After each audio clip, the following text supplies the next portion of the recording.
Max was having one of those days. You know the kind, Max, where everything goes wrong and you feel like roaring at the whole world. He put on his wolf costume and started making mischief around the house. He chased the dog, hammered nails into the wall, and caused such a ruckus that his mother called him a wild thing. "I'll eat you up," Max shouted back, feeling fierce and angry. His mother sent him straight to his room without any supper. Max slammed the door and sat on his bed, still wearing his wolf suit, feeling madder than ever. But then something magical began to happen. As Max sat there fuming, his bedroom started to change. Vines grew up the walls, creeping across the ceiling.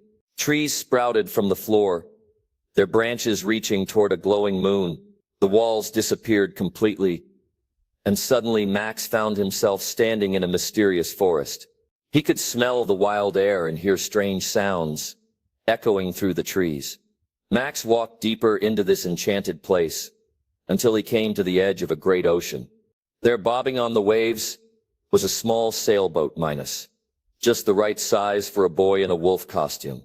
Max climbed aboard and sailed away. Across the dark water, under the starry sky.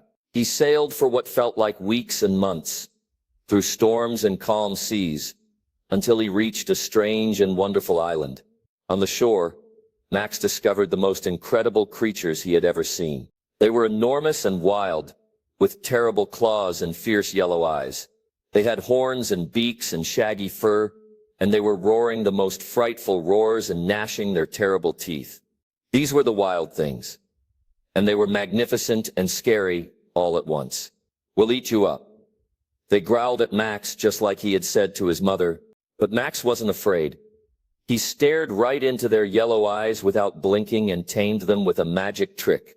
"To be still," he commanded in his loudest, most powerful voice. The wild things were so impressed that they made Max their king. "Let the wild rumpus start," Max declared, and oh, what a rumpus it was. They danced under the moon, swinging from trees and howling at the stars. They had wild parades and played the most wonderfully loud games. Max felt like the wildest thing of all. For a while, being king of the wild things was everything Max had dreamed of.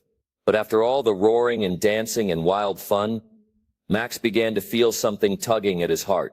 He started to miss the warm smell of his own house and the sound of his mother's voice.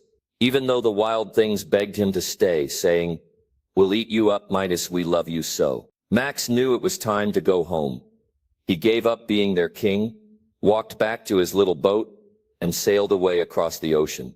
The wild things roared their terrible roars and gnashed their terrible teeth as they watched him go, but Max sailed on back through the night and day, back to his very own room.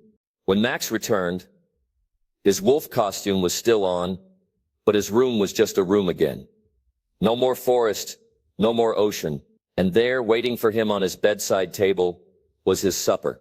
It was still warm, which meant someone who loved him very much had been thinking of him the whole time he was away. Max smiled as he took off his wolf costume. Sometimes you need to sail away to a land of wild things to remember how good it feels to be home.